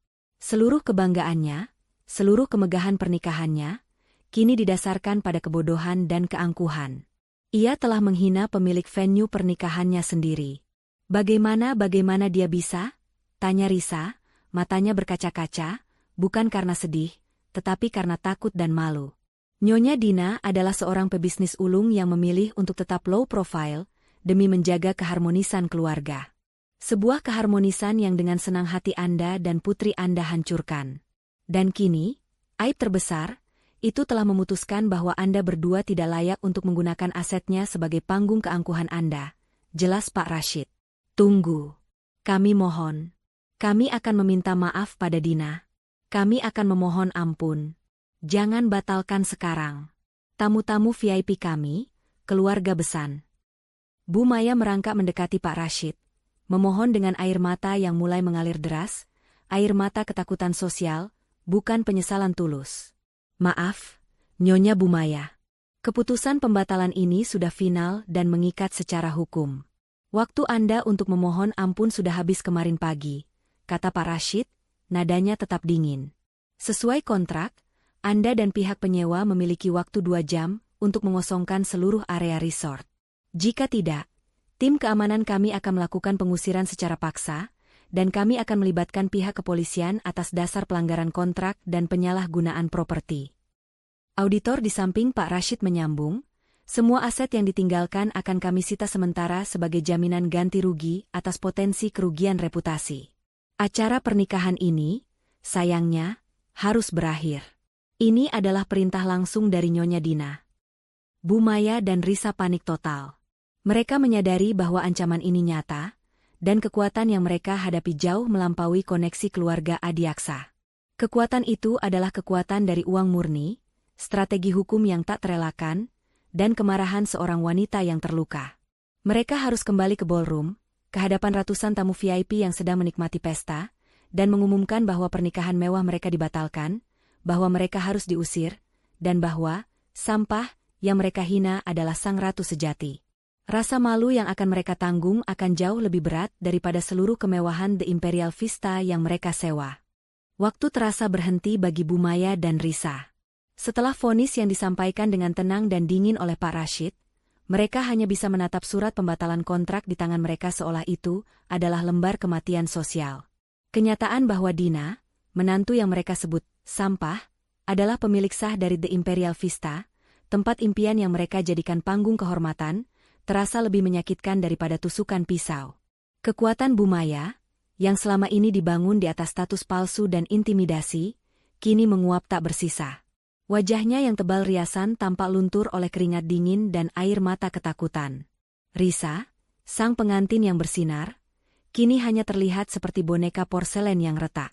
Mereka tahu, jika kabar ini sampai ke telinga keluarga Besan, pernikahan Risa bukan hanya akan kacau, tetapi hubungan kedua keluarga bisa hancur total. 2 jam, Nyonya. Dan jam sudah mulai berjalan, ucap Pak Rashid, suaranya memecah keheningan mencekam. Ia menunjuk arloji mahalnya. Jika Anda tidak memberitahu tamu Anda, kami akan melakukannya. Pilihan ada di tangan Anda. Bu Maya, tanpa pikir panjang, meraih lengan Risa dan menyeretnya keluar dari kantor administrasi. Rasa malu telah mengalahkan akal sehat. Mereka harus kembali ke ballroom, tempat ratusan tamu sedang menanti, dan entah bagaimana, membatalkan pesta tanpa mengungkapkan kebenaran yang memalukan. Saat pintu lift terbuka di lantai ballroom, kontras antara suasana riang di dalam dan keputusasaan di hati mereka sangat menyiksa. Musik jazz yang lembut mengalun, gelas kristal berdenting, dan orang-orang tertawa renyah, menikmati kemewahan yang sebentar lagi akan menjadi saksi kehancuran. Bu Maya berjalan terhuyung menuju panggung, meninggalkan Risa yang tampak linglung di belakang. Aldo, yang sejak ditinggal ibunya sudah diliputi firasat buruk, langsung menghampirinya. Ibu, ada apa? Kenapa ibu pucat sekali? Kenapa Risa menangis? Tanya Aldo panik, melihat mata Risa yang mulai berkaca-kaca di balik tabir tipisnya. Bu Maya mencengkeram lengan Aldo begitu erat, hingga kukunya menancap. Diam, Aldo. Jangan banyak tanya. Kita dalam masalah besar. Kamu tidak akan percaya. Sampah, itu dia melakukan ini. Bisiknya dengan suara bergetar yang nyaris tidak terdengar. Tanpa memberikan penjelasan lebih lanjut, Bu Maya merebut mikrofon dari tangan MC. Musik terhenti mendadak. Seluruh ballroom yang ramai mendadak sunyi, dan ribuan pasang mata kini tertuju pada Bu Maya yang berdiri di atas panggung, dengan napas terengah-engah dan riasan yang mulai luntur. Bu Maya berusaha keras untuk tersenyum, tetapi yang muncul hanyalah seringai yang mengerikan. Hadirin sekalian, saya mohon maafkan kami. Kami ingin membuat sebuah pengumuman yang sangat mendadak, Suara Bu Maya tersendat, tenggorokannya tercekat oleh air mata yang siap tumpah. Ia melihat ke barisan depan, di mana keluarga Besan duduk dengan ekspresi keheranan. Ia harus berbohong, ia harus menyelamatkan muka, setidaknya sedikit. Kami harus menghentikan acara ini, sekarang juga, katanya, mencoba terdengar tegas. Ada keadaan darurat keluarga yang sangat mendadak. Masalah serius yang melibatkan kerabat dekat kami, di luar kota. Kami mohon maaf yang sebesar-besarnya. Resepsi kaktail harus kami akhiri lebih cepat. Reaksi yang terjadi bukanlah simpati, melainkan kebingungan yang bercampur dengan rasa ingin tahu yang tajam. Bisik-bisik langsung menyebar bagai api. Risa, yang akhirnya berhasil naik ke panggung, tidak mampu berkata-kata. Air mata malu dan kemarahan mulai membasahi pipinya. Di tengah kekacauan itu, Mona melihat dari sudut ruangan. Inilah saatnya untuk fase kedua. Mona, yang sudah berbaur dengan tamu-tamu palsu, yang ternyata adalah jurnalis dan influencer sewaan Dina, mulai menyebarkan fakta. Astaga, emergensi keluarga? Aku dengar bukan. Aku dengar ada masalah besar sama kontrak venue-nya. Bisik Mona kepada sekelompok sosialite di dekatnya. Katanya resort ini baru ganti kepemilikan. Pemilik barunya itu, gila. Mereka membatalkan sewa karena ada isu personal dengan keluarga pengantin wanita. Kabarnya, keluarga pengantin wanita ini terbukti sangat diskriminatif dan menghina pemilik resort ini secara kejam. Gosip menyebar dengan kecepatan kilat. Para tamu mulai meninggalkan prasmanan. Kebohongan Bu Maya tentang keadaan darurat keluarga hancur dalam hitungan menit. Tiba-tiba, dari arah pintu masuk, Pak Rashid dan tim keamanan internal The Imperial Vista memasuki ballroom dengan langkah tegas. Meskipun mereka tidak menggunakan kekerasan, kehadiran mereka yang tiba-tiba menciptakan suasana yang sangat menakutkan. Pak Rashid meraih mikrofon yang masih dipegang Bu Maya. Bu Maya berusaha menahan, tetapi ia terlalu lemah. Maafkan interupsi ini, hadirin sekalian, kata Pak Rashid dengan suara lantang dan jelas, menenangkan kerumunan yang mulai ribut. Saya mewakili manajemen baru The Imperial Vista Resort. Kami mengonfirmasi bahwa acara ini telah dibatalkan secara sah. Kami meminta semua tamu untuk segera meninggalkan area resort demi keamanan Anda. Pihak penyewa, keluarga pengantin wanita, telah melanggar perjanjian etika kontrak sewa dan karena alasan itu, kami harus mengakhiri acara ini sekarang juga. Kata-kata Pak Rashid adalah pengakuan publik atas penghinaan yang dialami Bu Maya dan Risa. Keluarga Besan Risa, yang duduk di depan, bangkit berdiri dengan wajah marah dan terhina. Bagi mereka, ini bukan hanya pembatalan pesta. Ini adalah aib publik yang merusak reputasi mereka juga. Apa maksudmu melanggar etika? Kami adalah keluarga adiaksa. Siapa yang berani-beraninya menuduh kami? Teriak ayah dari mempelai pria. Pak Rashid menoleh ke arah keluarga Besan, membungkuk sedikit. Permintaan maaf yang sebesar-besarnya, Tuan. Pelanggaran etika ini dilakukan secara langsung oleh Nyonya Bu Maya dan Nyonya Risa terhadap pemilik tunggal resort ini. Pemiliknya adalah anggota keluarga mereka sendiri yang mereka hina dan sebut sampah, karena dianggap tidak pantas berada di tengah kemewahan ini. Kejadian itu seketika menjadi histeris. Bisik-bisik berubah menjadi gumaman kaget. Para tamu tidak lagi bertanya tentang keadaan darurat, tetapi tentang siapa anggota keluarga yang mereka maksud. Di mata semua orang, keluarga Bu Maya kini terlihat bukan hanya angkuh, tetapi juga kejam, dan kini menanggung akibatnya. Bu Maya ambruk di panggung, menangis sesenggukan, bukan karena penyesalan tulus, melainkan karena harga dirinya telah diinjak-injak di depan umum. Risa, gaun mahalnya kini terlihat usang, hanya bisa melihat mimpinya hancur. Ia menoleh ke arah Aldo, matanya memohon. Aldo, tolong katakan pada mereka itu tidak benar. Katakan siapa pemiliknya. Katakan kalau Dina itu tidak bisa melakukan ini. Jerit Risa. Aldo, yang sepanjang waktu itu hanya menjadi penonton yang lumpuh, akhirnya tersadar. Ia melihat ibunya dan adiknya yang hancur, dan ia melihat kehancuran yang mereka timbulkan. Ia akhirnya mengerti kedalaman kesalahan yang ia lakukan karena tidak membela Dina. Ia mencoba mencari Pak Rashid untuk meminta penjelasan, tetapi Pak Rashid sudah disibukkan dengan mengarahkan tamu untuk keluar.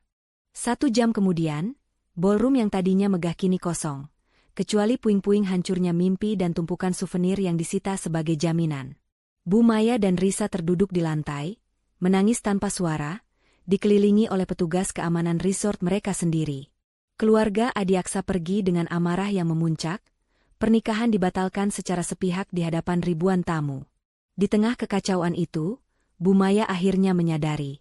Ia bukan hanya kehilangan pesta, ia telah menghancurkan satu-satunya pintu gerbang ke dunia sosialita yang ia dambakan, dan yang terpenting, ia telah mengusir satu-satunya sumber kekayaan dan stabilitas keluarganya, Dina. Bu Maya meraih tangan Aldo, air matanya membanjiri wajah keriputnya. Aldo, panggil istrimu. Telepon Dina. Kita harus memohon ampun padanya. Kita harus. Katakan padanya bahwa ibumu sudah menyesal. Ibumu tidak tahu. Kita harus menyelamatkan pernikahanmu. Kita harus menyelamatkan muka kita. Aldo merasakan beban penyesalan yang tak tertahankan. Ia mengeluarkan ponselnya dan mencoba menelepon Dina lagi. Nada deringnya tetap sama, tidak aktif. Aldo menatap ibunya dengan tatapan kosong. Sudah terlambat, Bu, kata Aldo, suaranya nyaris berbisik. Dina sudah pergi. Dan dia benar. Kita yang adalah aibnya.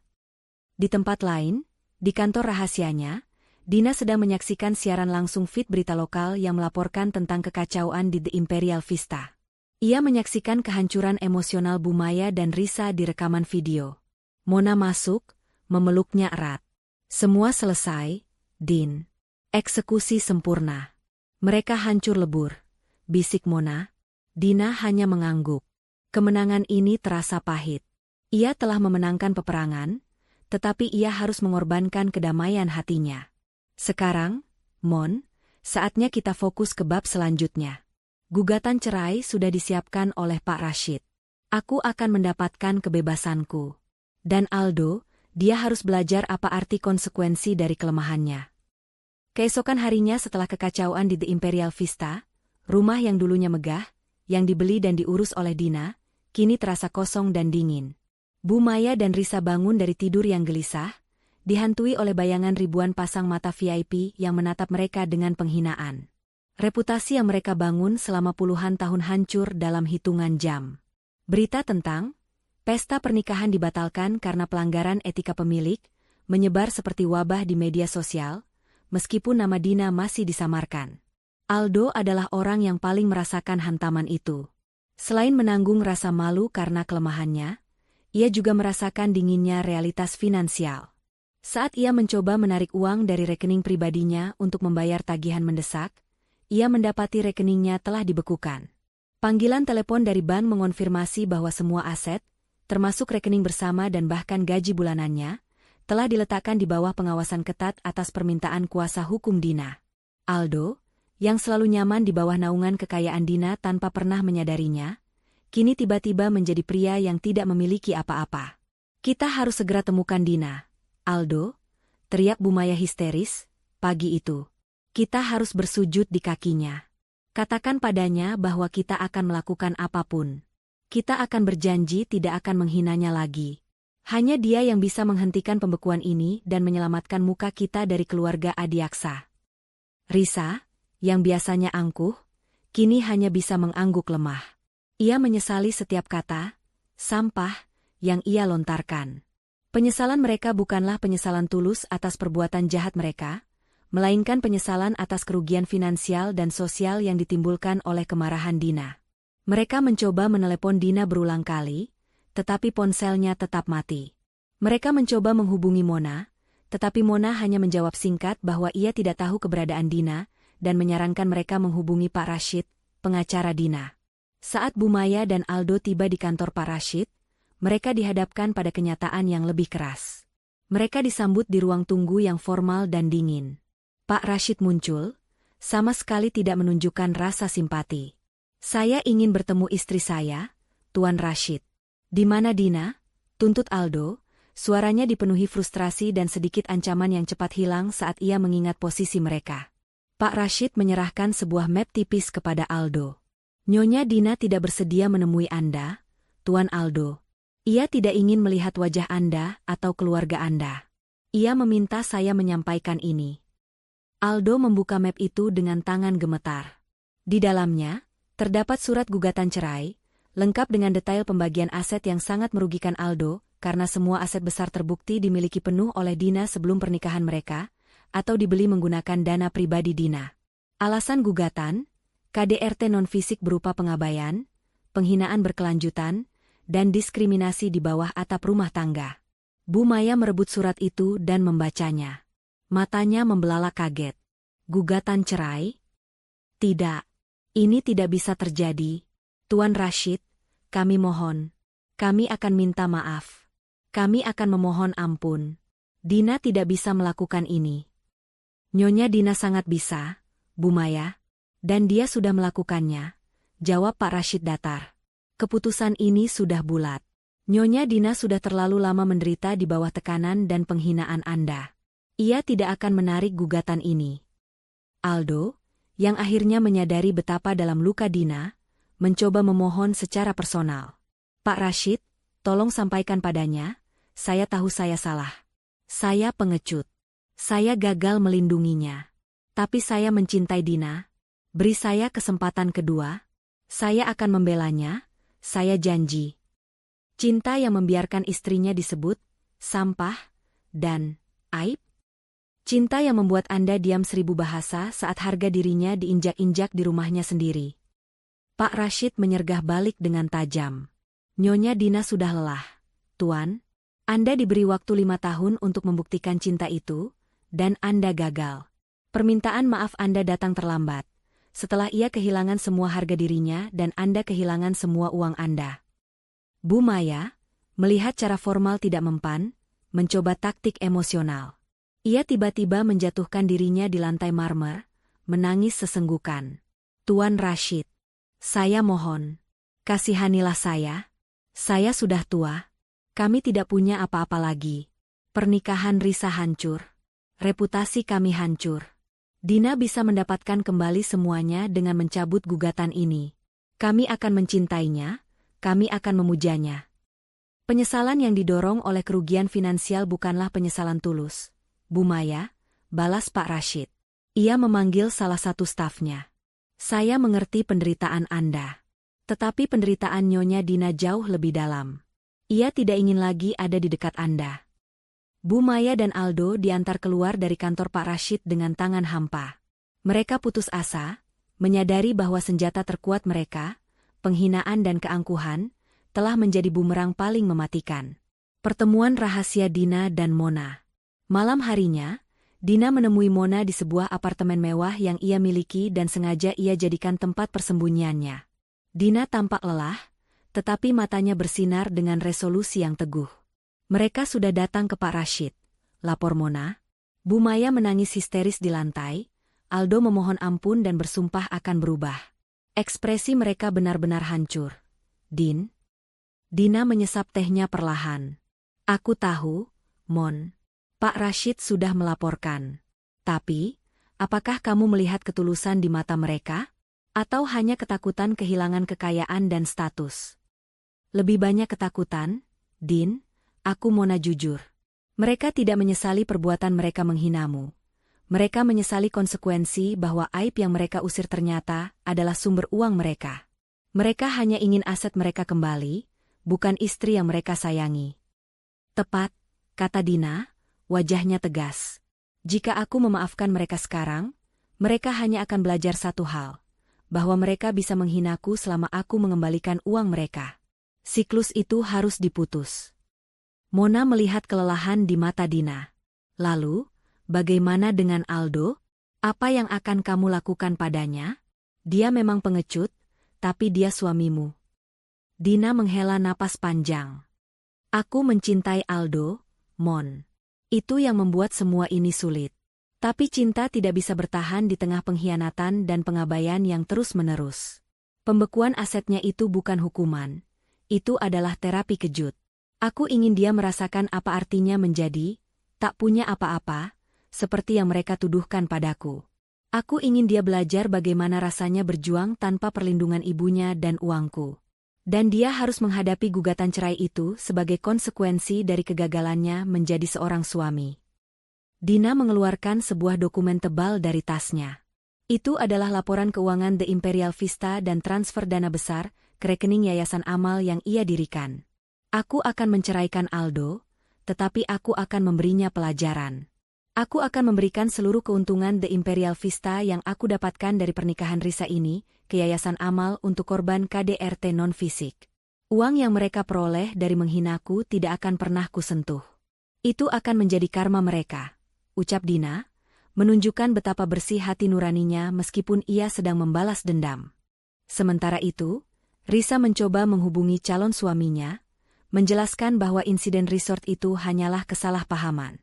Namun, keluarga Adiaksa sangat terhina dengan insiden publik tersebut, ditambah lagi dengan kabar burung yang beredar bahwa pernikahan itu dibatalkan karena perilaku diskriminatif keluarga pengantin wanita. Calon suami Risa mengirimkan pesan singkat, "Pernikahan dibatalkan. Orang tuaku tidak mau ada urusan dengan keluarga yang bermasalah secara etika dan moral.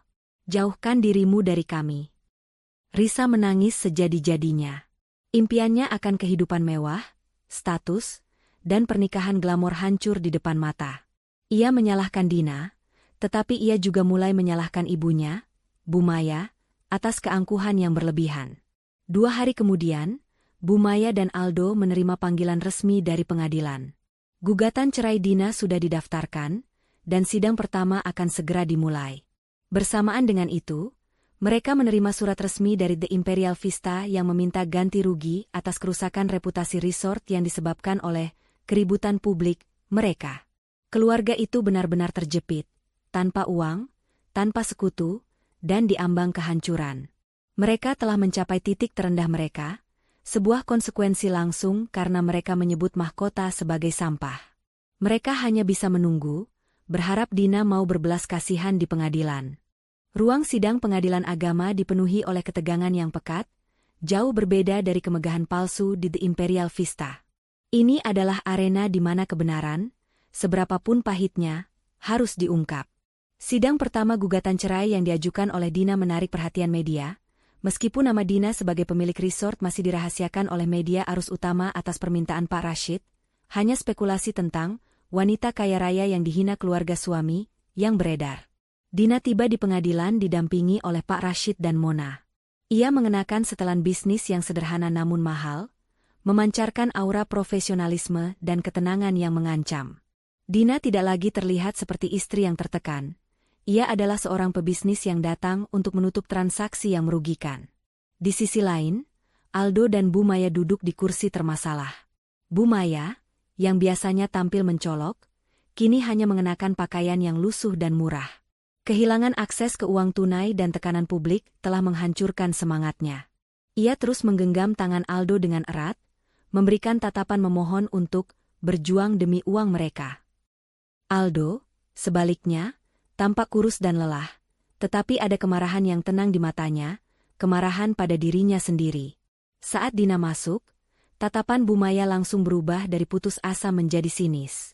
Ia mengharapkan Dina terlihat rapuh, tetapi ia justru melihat seorang wanita yang kuat, anggun, dan tak tersentuh.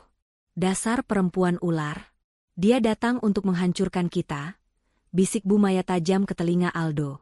Namun, fokus Aldo tertuju pada Dina. Ini adalah pertemuan tatap muka pertama mereka sejak Dina pergi setelah penghinaan Risa. Aldo melihat keindahan Dina, bukan dari perhiasan atau gaun, tetapi dari ketenangan dan harga diri yang memancar dari dalam. Ia merasakan penyesalan yang jauh lebih dalam daripada sekadar kehilangan uang. Sidang dimulai. Setelah prosedur formal, hakim meminta kuasa hukum Dina untuk membacakan ringkasan gugatan. Pak Rashid menjelaskan secara rinci penghinaan verbal yang berkelanjutan, diskriminasi sosial, pengabaian, dan kegagalan Aldo sebagai suami untuk membela istri dari kekerasan non-fisik yang dilakukan oleh ibu dan adik kandungnya.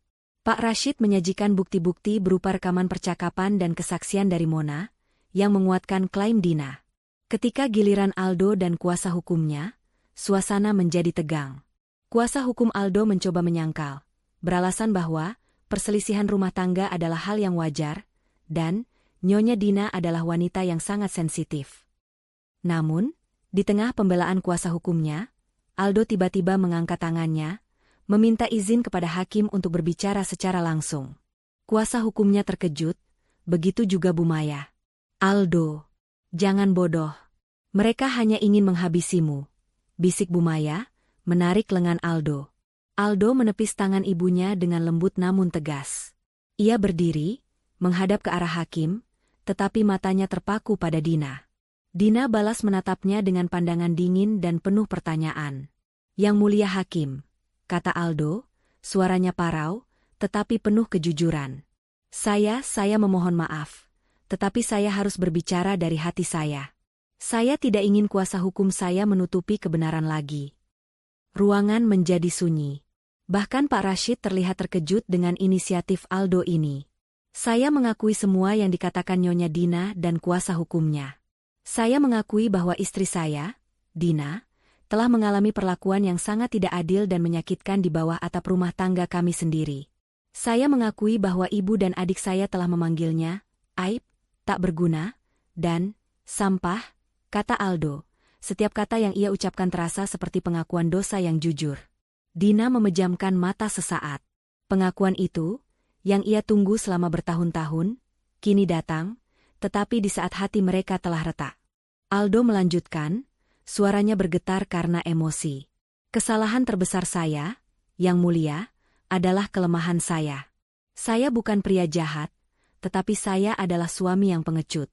Saya tahu itu salah, saya tahu itu menyakitkan Dina, tetapi setiap kali ibu dan adik saya menghinanya, saya memilih diam. Saya takut pada ibu saya. Saya takut pada konflik. Saya memprioritaskan kedamaian palsu di atas kebahagiaan dan harga diri istri saya. Saya mengabaikannya, saya membiarkan dia menanggung semua beban penghinaan itu sendirian." Bu Maya berdiri, wajahnya merah padam karena amarah dan malu. "Aldo, apa yang kamu lakukan? Duduk. Jangan bicara omong kosong." Hakim mengetuk palu. "Nyonya Bu Maya, harap tenang. Tuan Aldo, silakan lanjutkan." Aldo menatap ibunya dengan tatapan penuh keputusasaan. "Saya harus melakukan ini, Bu. Ini adalah satu-satunya cara saya menghargai Dina. Saya harus mengakui kebenaran." Aldo kembali menatap Dina. Air matanya menetes. "Dina, kamu adalah wanita yang kuat, pintar, dan berharga. Saya yang bodoh karena tidak menyadari seberapa besar nilai dirimu. Saya membiarkan mereka menghina pemilik resort tempat kami berpesta, dan saya diam saja. Saya membiarkan mereka mengusir ratu sejati dari mahkotanya," katanya, suaranya lirih. "Saya pantas kehilangan kamu. Saya pantas kehilangan semua yang saya miliki. Saya telah gagal sebagai suami, dan saya tidak pantas mendapatkan belas kasihanmu." Pengakuan terbuka Aldo, yang diwarnai oleh rasa bersalah yang tulus dan penyesalan yang mendalam, berhasil menyentuh hati semua orang di ruang sidang. Ini bukan lagi tentang uang, ini adalah tentang kegagalan moral seorang pria. Dina mendengarkan setiap kata itu, hatinya campur aduk. Sebagian dari dirinya merasa lega karena kebenaran akhirnya terungkap, tetapi sebagian lagi merasa sedih karena ia harus kehilangan pria yang ia cintai hanya karena pria itu terlalu lama menjadi pengecut. Pak Rashid kemudian mengajukan tuntutan. Mengingat pengakuan Tuan Aldo yang jujur, Nyonya Dina tidak menuntut harta gonogini. Nyonya Dina hanya menuntut status cerai dan pengembalian semua aset yang berada di bawah nama Nyonya Dina yang sempat digunakan oleh Tuan Aldo, yang dibeli dengan dana Nyonya Dina sebelum pernikahan, serta membebaskan Nyonya Dina dari segala utang yang mungkin ditimbulkan oleh pihak suami atau keluarganya. Permintaan ini adalah bukti bahwa ini bukan tentang uang, tetapi tentang harga diri. Hakim menunda sidang untuk musyawarah. Bu Maya, yang kini benar-benar terdiam, menatap Aldo dengan tatapan penuh penghakiman. Baginya, kejujuran Aldo di depan umum adalah aib yang jauh lebih besar daripada pembatalan pernikahan Risa. Di luar ruang sidang, Mona mendekati Dina. Pengakuannya tadi sangat kuat. "Din, aku yakin hakim akan segera memutuskan." Dina hanya menghela napas. "Ya, Mon. Aku tahu. Tapi itu tidak membuat perpisahan ini lebih mudah. Aku mencintai versi diriku yang ia akui barusan, tapi aku tidak bisa lagi hidup dengan versi dirinya yang ia tunjukkan selama ini." Aldo berjalan mendekat ke arah Dina, dibimbing oleh nalurinya, meskipun Pak Rashid berusaha menghalanginya. "Dina, kumohon, satu kata saja," pinta Aldo, matanya memerah. Dina menoleh, menatap suaminya untuk terakhir kalinya. "Pengakuanmu itu tulus, Aldo. Aku hargai kejujuranmu. Aku harap kamu bisa menjadi pria yang berani itu, bukan hanya di pengadilan. Tapi kamu terlambat. Aku sudah mengambil kembali mahkotaku. Sekarang, saatnya aku mengambil kembali hidupku. Aku hanya berharap, dari kehilangan ini, kamu bisa belajar apa arti keberanian dan pembelaan." Dina berbalik, meninggalkan Aldo yang berdiri mematung di lorong pengadilan, sendirian, tanpa perlindungan ibunya, tanpa kekayaan istrinya, hanya dengan penyesalan yang berat dan pengakuan jujur di depan publik. Keputusan Dina sudah bulat. Ia tidak akan kembali. Pasca sidang pertama dan pengakuan jujur Aldo, keruntuhan keluarga Bumaya terjadi dengan cepat dan menyakitkan. Tanpa akses ke rekening bank yang dibekukan dan tanpa perlindungan dari koneksi Dina yang selama ini mereka anggap remeh, mereka mendapati diri mereka terjerat dalam jurang finansial yang mengerikan. Fakta bahwa Bumaya dan Risa harus menghadapi kenyataan hidup tanpa uang, setelah bertahun-tahun hidup dalam kemewahan palsu yang ditopang oleh keringat Dina, terasa seperti siksaan. Rumah mewah yang mereka tinggali, yang sebetulnya merupakan aset pribadi Dina, kini sedang dalam proses sengketa hukum dan mereka dilarang menjual atau mengagunkan aset apapun. Risa, sang mantan calon pengantin glamor, kini harus menerima kenyataan bahwa pernikahannya dengan keluarga Adiaksa benar-benar batal. Ia menjadi bahan tertawaan di kalangan sosialite karena insiden di The Imperial Vista. Ia mencoba mencari pekerjaan dengan mengandalkan gelar sarjana yang dimilikinya, tetapi reputasinya telah mendahuluinya. Setiap wawancara selalu berakhir dengan pertanyaan tentang insiden di resort mewah itu dan tuduhan diskriminasi. Tidak ada perusahaan besar yang mau mengambil risiko mempekerjakan seseorang yang dikenal memiliki masalah etika publik. Di sisi lain, Bumaya harus menghadapi kenyataan yang lebih brutal. Utang-utang lama keluarga yang selama ini ditutupi oleh Aldo menggunakan uang Dina, kini mulai menagih. Bumaya harus menjual perhiasan imitasi dan tas-tas mewahnya untuk sekadar membeli kebutuhan sehari-hari. Ia yang tadinya terbiasa dilayani, kini harus mengurus rumah yang kotor sendiri, melakukan pekerjaan rumah tangga yang selama ini ia anggap di bawah martabatnya. Puncaknya terjadi ketika Bumaya menerima surat tagihan terakhir dari vendor pernikahan Risa yang marah. Meskipun pesta dibatalkan, vendor menuntut pembayaran penuh atas kerusakan reputasi mereka. Jumlah tagihan itu mencapai ratusan juta rupiah. Bumaya, yang tidak memiliki uang sepeser pun, hanya bisa menangis histeris. Ia akhirnya harus merendahkan diri, memohon bantuan kepada kerabat jauh yang selama ini ia hindari karena mereka dianggap tidak berkelas. Kerabat-kerabat itu, tentu saja, menolak membantunya, mengingat semua penghinaan yang pernah Bumaya lontarkan di masa lalu. Aldo adalah satu-satunya yang masih berusaha tegar. Ia pindah dari rumah Dina dan kini tinggal di apartemen kecil sewaan. Berbeda dengan Bumaya dan Risa, Aldo menggunakan kesulitan ini sebagai kesempatan untuk introspeksi diri. Ia menyadari betapa pengecutnya ia selama bertahun-tahun. Ia mencari pekerjaan, apapun itu, untuk bertahan hidup. Meskipun ia hanya mendapatkan pekerjaan bergaji kecil, ia mengerjakannya dengan penuh tanggung jawab, berusaha membuktikan pada dirinya sendiri bahwa ia bisa berdiri tanpa bayangan kekayaan Dina. Suatu malam, Aldo mendapati Bumaya sedang duduk di lantai dapur, menangis sambil memeluk lututnya, dikelilingi oleh tumpukan surat tagihan. "Mama, kenapa?" tanya Aldo, hatinya ikut sakit melihat ibunya yang dulu sombong kini tak berdaya. "Kita hancur, Aldo, kita hancur. Risa dipecat lagi hari ini. Dan utang-utang ini. Kita harus kehilangan rumah. Kita akan jadi gelandangan. Semua karena si wanita itu. Semua karena Dina," teriak Bumaya dengan kebencian yang masih tersisa, meskipun ia juga putus asa. Aldo menggelengkan kepala. "Jangan salahkan Dina, Ma. Kita yang menghancurkan diri kita sendiri. Dina tidak pernah meminta kita untuk menghinanya. Dina tidak pernah meminta kita untuk menjadi sombong. Dia hanya meminta kita untuk menghargai dia. Kita menyebutnya sampah, padahal dia adalah permata yang menopang seluruh hidup kita." Kata-kata Aldo yang tegas menyentak Bumaya. Untuk pertama kalinya, ia melihat putranya berbicara dengan suara yang penuh pendirian, tanpa rasa takut padanya. Sementara itu, Risa bertemu dengan Mona di sebuah kafe sederhana. Risa mencari Mona bukan untuk meminta uang, tetapi untuk mencari jawaban. Ia ingin tahu, bagaimana Dina bisa memiliki The Imperial Vista tanpa sepengetahuan siapapun. Mona, katakan padaku, bagaimana Dina bisa menjadi sekaya itu? Dia selalu terlihat sederhana. Dia bilang dia hanya punya proyek properti kecil. Bagaimana mungkin? Tanya Risa, nadanya kini dipenuhi kekaguman yang bercampur penyesalan. Mona tersenyum penuh arti. Dina adalah wanita yang cerdas. Risa. Proyek kecil, itu adalah kamuflase yang ia ciptakan agar tidak menarik perhatian predator seperti kalian. Dia tidak pernah pamer karena dia tidak butuh validasi. Kekayaannya dibangun dari keheningan, ketekunan, dan kerja keras. Sementara kamu dan ibumu sibuk mencari status di pesta sosialite, Dina sibuk membeli resort di balik layar. Risa terdiam. Kami menyebutnya aib. Kami mengusirnya dari venue yang dia miliki. Betapa bodohnya kami, bisik Risa, meneteskan air mata penyesalan yang kali ini terasa lebih tulus.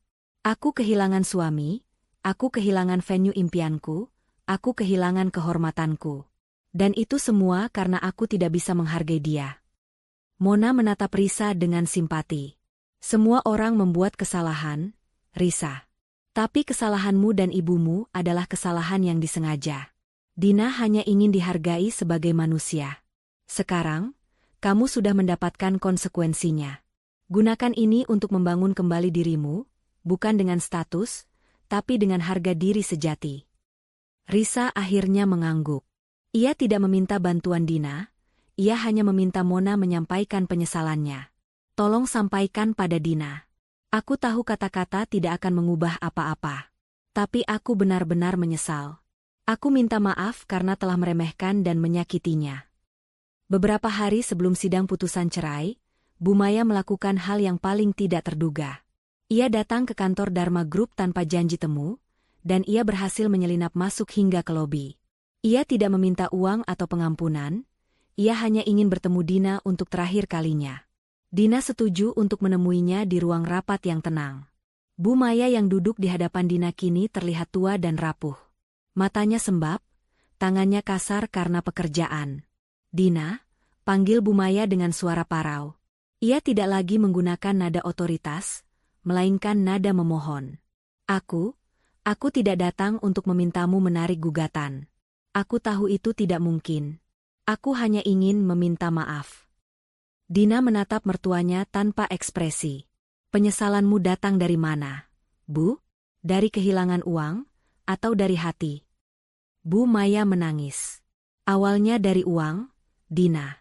Awalnya aku membencimu karena kamu mengambil semua yang kami punya. Tapi sekarang, aku sadar. Kamu memberiku segalanya, dan aku membalasnya dengan racun. Aku menghina kamu di rumahmu sendiri. Aku menyebutmu, sampah, di hadapan putraku. Aku yang adalah sampah yang sebenarnya, Dina. Karena aku menghargai status sosial lebih dari martabat manusia. Aku minta maaf, Dina. Aku hancur. Aku benar-benar menyesal. Aku hanya berharap, kamu bisa mendapatkan semua kebahagiaan yang kamu pantas dapatkan, kata Bu Maya, air matanya membasahi pipinya. Dina terdiam lama, memproses ketulusan yang akhirnya ia dengar. Meskipun terlambat, pengakuan itu penting. Aku memaafkanmu, Bu Maya, ujar Dina, nadanya lembut tetapi dingin. Aku memaafkanmu, demi kedamaian hatiku. Tapi memaafkan tidak berarti kembali. Aku tidak akan kembali padamu, dan aku tidak akan kembali pada Aldo. Aku sudah menemukan mahkotaku sendiri, dan itu tidak ada hubungannya dengan status palsu atau rumah tangga yang penuh penghinaan. Bu Maya mengangguk, menerima takdirnya. Ia bangkit, membungkuk dalam-dalam, dan meninggalkan ruangan itu dengan hati yang berat. Ia hancur, tetapi kini ia membawa beban penyesalan sejati. Ia tahu, kehilangan Dina adalah kerugian terbesar yang pernah ia alami dalam hidupnya. 2 bulan berlalu sejak pertemuan terakhir Dina dengan Bu Maya. Hidup berjalan maju, dan bagi Dina, itu adalah perjalanan menuju kebebasan sejati. Sidang putusan cerai telah diketuk palu. Dina resmi bercerai dari Aldo dengan hasil yang memuaskan. Semua aset yang diperoleh dari kekayaan pribadinya kembali ke tangannya sepenuhnya. Ia terbebas dari ikatan emosional dan jeratan hukum yang diciptakan oleh keluarga suaminya. Dina tidak menyia-nyiakan waktu. Ia mengalihkan seluruh fokusnya ke Dharma Property Resort Group. Di mata dunia bisnis, ia kini bukan lagi istri dari Aldo yang biasa saja, melainkan sosok Nyonya Dina yang disegani, seorang konglomerat properti yang mampu mengendalikan pasar dengan strategi yang cerdas dan eksekusi yang dingin. Kisah insiden The Imperial Vista menjadi legenda di kalangan sosialite, sebuah peringatan bahwa menghina Dina sama dengan menghancurkan diri sendiri. Dina mewujudkan janjinya. Seluruh keuntungan yang didapat dari pembatalan venue pernikahan Risa, yang jumlahnya fantastis, ia donasikan sepenuhnya kepada yayasan amal yang ia dirikan untuk membantu korban KDRT non-fisik dan pengabaian dalam rumah tangga. Ia tidak mau 1 rupiah pun dari uang itu mengotori tangannya, menjadikan uang itu sebagai karma yang membersihkan dirinya sendiri. Di sisi lain, kehidupan keluarga mantan suaminya telah berubah drastis. Risa akhirnya pindah dari rumah mewah itu, yang kini dikosongkan dan dijual oleh Dina. Risa memilih untuk menempuh jalan yang lebih mandiri, pindah ke kota kecil, dan bekerja sebagai asisten di kantor pengacara kecil, jauh dari sorotan sosialita. Keterpurukan itu mengajarkannya nilai kerendahan hati dan kerja keras, sebuah pelajaran yang tidak pernah bisa diberikan oleh kemewahan palsu. Ia menerima nasibnya dan berusaha memperbaiki diri. Bu Maya menghadapi takdir yang paling menyedihkan. Tanpa dukungan finansial, tanpa status sosial, dan tanpa rumah, ia terpaksa tinggal di rumah kontrakan kecil. Sifat sombongnya yang dulu membara kini padam, digantikan oleh kerentaan dan kesepian. Ia merindukan Aldo, tetapi ia juga merindukan sosok Dina yang dulu ia anggap sampah, yang selalu memastikan dapurnya penuh dan rumahnya bersih. Ia akhirnya menjalani hidup sederhana, sebuah kontras pahit dari obsesi kemewahan yang ia pegang teguh selama ini. Sementara itu, Aldo terus berjuang. Ia telah berhasil mendapatkan pekerjaan yang stabil, meskipun gajinya jauh dari apa yang ia nikmati dulu. Kehilangan Dina dan kekayaan membuatnya tumbuh.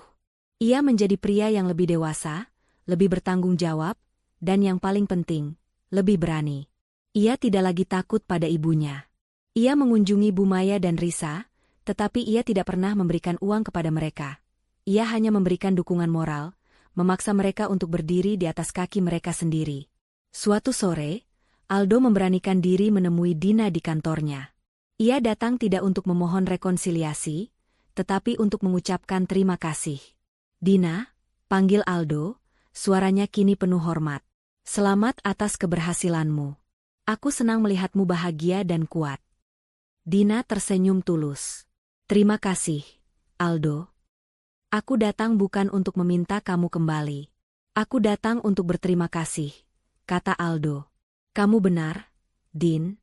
Kepergianmu, kehancuran itu adalah terapi kejut yang aku butuhkan. Aku belajar betapa pengecutnya aku, betapa aku membiarkan ibuku mendikte hidupku. Sekarang, aku bekerja keras, aku berani bicara, dan aku hidup dengan martabatku sendiri. Kamu memberiku kebebasan, dengan cara yang paling menyakitkan, dan aku akan selalu menghargainya. Dina merasa lega. Ia melihat kejujuran di mata Aldo. Ia melihat pria yang ia cintai dulu, yang kini akhirnya muncul setelah dibersihkan oleh penderitaan. Aku memaafkanmu, Aldo, dan aku senang melihat kamu menemukan keberanianmu. Aku harap kamu akan bahagia. Mereka berpisah, bukan sebagai suami istri yang penuh penyesalan, melainkan sebagai 2 orang dewasa yang saling menghargai dan telah belajar dari kesalahan yang mahal. Babak akhir dari kisah Dina terjadi beberapa bulan kemudian. Dharma Group meluncurkan sebuah resort baru, yang dirancang khusus untuk menjadi istana pribadinya. Sebuah tempat di mana ia bisa bekerja dan beristirahat dalam kedamaian. Dina, bersama Mona dan Pak Rashid, mengadakan acara kecil untuk merayakan kebebasan dan keberhasilannya. Saat berdiri di teras resort barunya, Dina memandang jauh ke cakrawala. Ia teringat kata-kata Risa dan Bu Maya yang menyebutnya, sampah, dan aib. Mereka mengira kemewahan datang dari status yang dipamerkan, dari pesta, dari koneksi. Mereka salah. Kemewahan sejati yang ia miliki bukanlah The Imperial Vista, Tetapi kebebasan untuk memilih siapa yang ia izinkan masuk ke dalam hidupnya, kekuatan untuk menentukan nasibnya sendiri, dan kedamaian yang datang dari mengetahui nilai dirinya yang sebenarnya. Dina menyentuh kalung berlian kecil yang ia kenakan. Itu bukan berlian terbesar yang ia miliki, tetapi itu adalah mahkota pengusaha sejati miliknya. Mahkota yang ia beli dengan kerja keras, air mata, dan harga diri. Mahkota itu membuktikan bahwa ia tidak membutuhkan suami, mertua, atau pesta mewah untuk diakui. Ia sudah utuh dan berharga sejak awal. Ia mengakhiri kisahnya dengan senyum yang penuh kemenangan. Ia telah kehilangan pernikahan, tetapi ia telah mendapatkan kembali dirinya, kekuatannya, dan hidupnya yang jauh lebih berharga. Pesan moral. Harga dirimu jauh lebih mahal daripada status sosial dan kekayaan palsu. Jangan pernah biarkan siapapun menyebutmu aib atau sampah, karena kamu adalah mahkota sejati yang bernilai tak terhingga.